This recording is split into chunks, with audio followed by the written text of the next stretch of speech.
Look at that. Look at that. Oh my god. That's ridiculous. You're running, and then GG's. Look how much, dude. Look at that. See, I just got it back. Yeah, that's what I'm saying. Vivor. Look at that. I have it again. What? Where is it? Hold on, let me see ya, sucker. Yeah, there you go. They all run just backwards single point.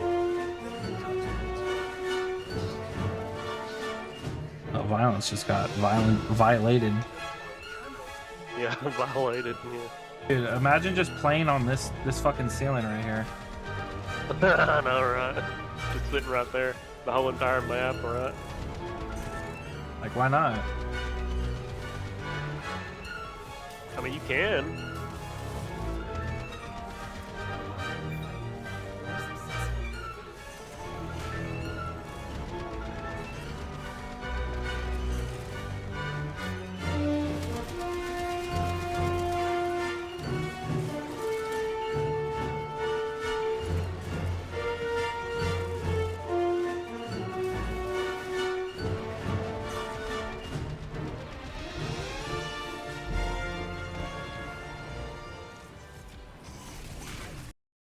Hey y'all, welcome back to the channel and thank you for clicking on the video. Today we're going to be talking about the long-awaited spider frame.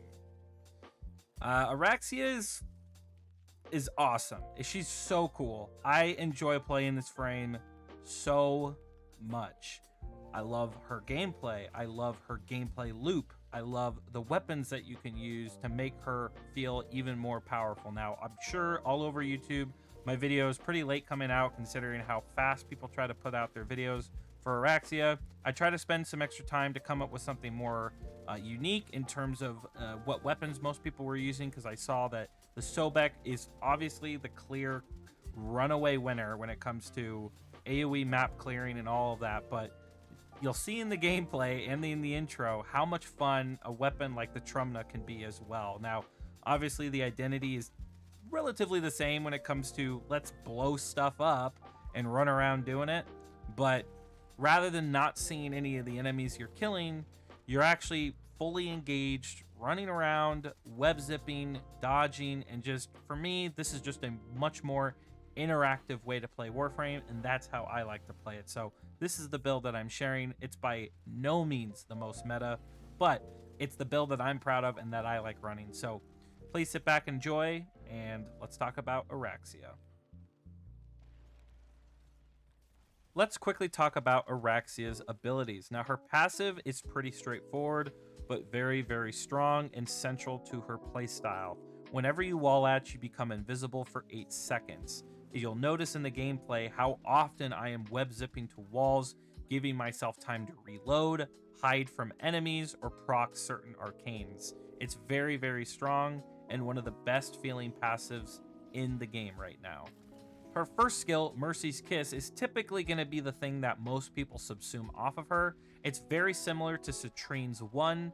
Citrine's 1 also grants health and energy when you kind of throw it at an enemy, but in this case, you actually attack the enemy, and if they're at or under 50% health, you will insta-kill them. Now, the amount of health orbs and energy orbs that dropped are scaled with your strength. The ability also does toxin damage. Now, as I said, most people will probably put Nourish or some other subsume ability on her first skill, but I elected to actually keep it on for most of my playtime just because I enjoyed the ability to just threshold kill something, proc something on my Parazon, like extra parkour velocity, and then keep myself always maxed out at energy and health due to the fact that Equilibrium is on my build, and also the fact that Blind Rage is so energy hungry because your efficiency is so low. Now, as long as you're killing tons of enemies, you probably don't need the help that this first skill provides, but depending on your playstyle, you may actually want to keep this on. Now, her second ability, Webbed Embrace, is not something I played too much with. It's pretty straightforward as well. It's a CC mechanic. You throw it in a group of enemies. It's a big, wide AoE, you know, fish caught in a barrel type thing, where they can't move, they're taking extra damage, and they got toxin damage ticking on them. The problem with this skill is how it can affect enemy spawn control. sometimes you can keep enemies out of rooms that you would actually want them to come into so that you can kill them and keep your life support up. Now, this isn't a bad ability at all. That's not what I'm saying. But depending on what tile set you're in, what mission node you're playing, it could actually pose a problem with what you're trying to do. Now, I have played her exclusively in solo missions.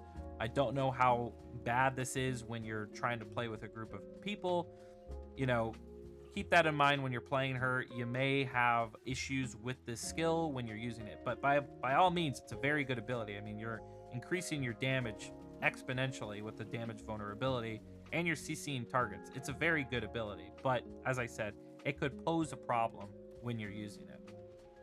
Now, her third skill I like a lot. However, I have some opinions on it. First of all, there's a cap to how many you can have. So you can only have 10. Doesn't matter how much strength you build, it is capped at 10. They are very good at priming enemies. However, with Archon continuity, you can make them deal corrosive, and the big idea was that, oh, what if we can have a minion army that runs around and strips armor for us?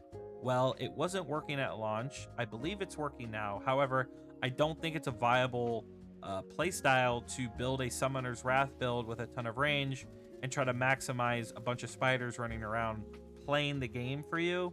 DE's never going to make that strong enough to be a meta viable pick. I don't see why DE would do that, because they've never wanted players to have some sort of gameplay loop that plays the game for them.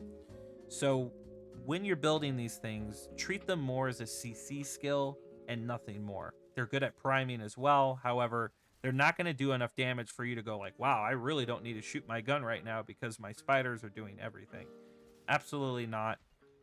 Treat them as a CC skill, just like your second ability.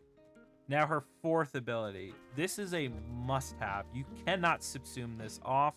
Now, this is treated as a damage ability, so I know myself included, a lot of people were hoping to be able to put Roar on, because obviously the Roar Bane increase to toxin damage would have been awesome. However, her fourth ability is considered a damage ability, so you cannot subsume Roar on. So do not take this ability off. It's basically her whole gameplay is in her fourth ability. It imbues your weapons with toxin. When you're latched or when you're running around in her fourth skill, you increase your health and your damage like crazy. Whenever you're in your fourth skill and you tap your dodge ability, that's where you see people thwipping around and being Spider-Man and infinitely wall latching. As I mentioned before, her passive and her fourth skill work together like crazy. You can be in your fourth skill and spam the dodge roll mechanic into a wall and keep invis up permanently. It's very, very strong and very, very fun. I think this frame is possibly the most satisfying frame to play, and her fourth ability is just kind of a marvel to look at as well. And I know a lot of people have arachnophobia. Personally, I have a bigger fear of snakes than spiders, but that's just me. Now, again, the fourth ability is incredibly strong. It increases her health like crazy and all of her damage. Now, before she released, they were going to do like 75% damage, I believe, and then it wasn't working. So now it's like 40% instead of where it was going to be at 75. So, you know, still quite strong, and technically she's been buffed already. So keep that in mind. But yeah, those are her abilities. Now, let's quickly talk about the build. For the Archon Shards, I went all Tau Green, baby. 45% more toxin status on all 5 slots. Now, this is very, very good if you're using her primarily for her weapons. The toxin damage status is guaranteed when she's in her 4th skill. So whatever weapon you're using, excluding melees, because she can't melee while she's in her 4th, unless you're considering her 1. Anyway, her 4th ability gives any weapon toxin guaranteed procs. So whatever weapon you're using, you can buff that toxin guaranteed proc by a metric ton. Now, if you're going primarily for abilities where you want to give more damage vulnerability, or as I advised against, give your spiders more damage, you would go with ability shards. But I think she's better as a weapon platformer with using the Trumna or Sobek or really anything, you can buff your weapon damage like crazy. And that is what I primarily focused on with this build. I want to talk about the arcanes first. I don't see a lot of people using Arcane Arachne or Crepuscular. Crepuscular is very good. It instantly activates because of her passive. So you're pretty much always going to have 299. I elected to go with Growing Power because once again, I don't think spider building is the way to play her. And you'll notice that I'm just showing the build with the 4 abilities so people can picture what all these stats will do to each skill rather than having Nourish, which is the Sussuma I used. So with Growing Power and Crepuscular, I'm over 300% strength. I don't have that much range. I just have Archon Stretch. And Stretch is being applied by my companion, which will show off in a second. And then everything else is, strength based, right? Adaption for, status and vulnerability or damage resistance. In that case, we have a little bit of reduced duration, but ultimately you really don't tell a difference. Your 4 is always up. Your spiders last just fine at 50, pretty much a whole minute. So really not that big a deal. Because she's in her 4th, she has no CC applied to her when it comes to those status effects for knockdown, so you can run whatever. I just elected to go with more strength, but you can always go for more range or increase whatever aura slot you have with Coaction Drift. I am using Precision Intensify over Umbral because I want her 4th ability and the damage bonuses that it provides to be as high as possible. Archon Continuity is an absolute must. If you don't have this mod, you can buy it, you can trade it, super easy to get. Don't know what the price is for it right now, but make sure you get it. Going back to the arcanes though, Arcane Arachne, you're gonna be proccing this constantly, and because I'm using her more as a weapon platform, I want my Trumna to do as much damage as possible. So every time I web zip to a wall, boom, 30 seconds of 150% increase to my damage. Now, it's a lot of damage. You'll see some of those AoE explosions, they were doing like 3-4 million, and you're proccing it like constantly. We'll go over the Trumna build shortly. Crepuscular, again, the final critical damage multiplier is being applied to that Trumna like crazy. It's doing so much damage, and if you have Tenacious Bond on top of it, your final critical damage multiplier is extremely high. So keep that in mind if you're trying to go for a full weapon platform build. You've got Prime Flow, Equilibrium, Blind Rage. Everything else is pretty self-explanatory. These are the stats. Here's how each ability is affected. Now, this is my Trumna build. As I said, the Sobek, far and away the best, most meta pick. However, there's a interesting tech with the Trumna that I don't see or haven't seen anybody mention. Now, the Trumna has a passive or unique trait that when you build up a certain gauge, kind of like an Incarnon, you can activate the alt fire, which blows a huge, massive, like Tsar level explosion all over the place. Because we have Corrosive and Blast, and the way Oraxia's 4th skill works by imbuing your weapons with toxin, and when those enemies die, they explode, it helps detonate that blast so much quicker than you otherwise normally would without Oraxia, which causes you, as you saw in the intro, I was able to fire the alt fire 3 times in a row consecutively without shooting the main primary shot. Super, super strong, super, super fun. You're still doing AoE stuff, but it's a little bit more engaging than clinging to a wall, killing an enemy, and watching every enemy 6 rooms away die, and you don't see anything for 10 seconds. Kind of a boring way to play, in my opinion, but again, like I said, this isn't the meta. The Sobek is, and I understand that, but this is how I like to play. This is the weapon I'm using, but of course you can use whatever. Now, the Riven does have corrosive and crit damage in it. If you don't have a Riven that looks just like this, you'll have to put crit damage here and your corrosive and, these 2 slots. You'll probably have to sacrifice Firestorm. You cannot sacrifice Amalgam Serration. This is something that the Sobek doesn't have access to, which is the additional sprint speed, which makes Oraxia move even quicker. Primary Blight, again, your weapon is fully imbued with toxin, so this thing is at 40 stacks all the time. Extra crit damage, extra multi-shot, you can't beat it. When you're invisible with Oraxia, they can't see you. However, if you were to be shooting, they could, possibly see and run over to you. When you have Hush, not only can they not see you, but they can't hear you either. So you're 100% invisible thanks to this mod. And this is also another mod the Sobek doesn't have, or at least it doesn't have the Hush version. So these are the stats. Crazy amount of damage. I spent probably about 400 plat on this thing. I would definitely get yourself a Trumna Riven and try this, because I don't know if you'll be able to get the same exact roll, but like you saw in the gameplay, it is awesome.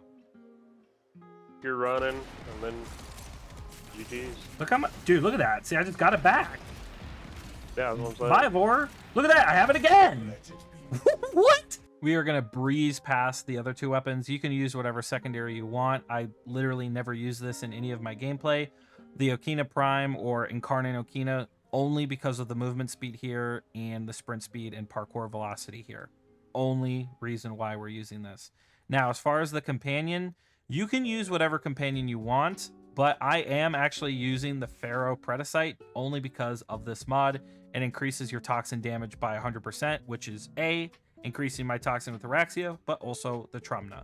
We've got Contagious Bond, Tenacious Bond, and you want Tenacious Bond because, again, that final critical damage multiplier combined with Crepuscular is a lot of extra crit damage, which is why you saw the Trumna doing so much damage. The other mods are pretty self-explanatory. Mecha Recharge, you're applying statuses like crazy, so why not run this? It works perfectly with the set mod skill. Link Vitality, of course, you're increasing your health with Oraxia's 4th, so you would want to run this. And then you want to run your own armor or your own, shields, whatever you prefer. That part really doesn't matter. And then, of course, the Predacite melee weapon is just Toxin, Magnetic to help hopefully proc Electric, and then Radiation. So yeah, that's basically the stats.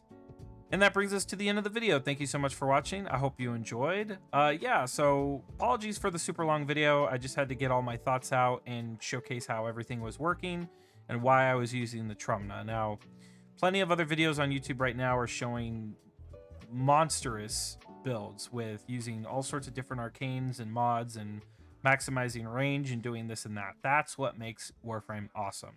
We've got all sorts of different builds and different weapons that people are trying and finding what works for them.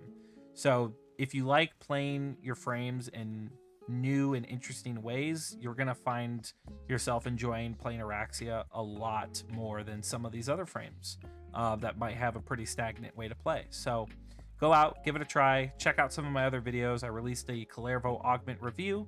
That's also on my channel, and then I will be releasing a Citrine video either later today or tomorrow, and then I will also be reviewing the Phallus New Uncarnan melee weapon in a Ribbon of the Week.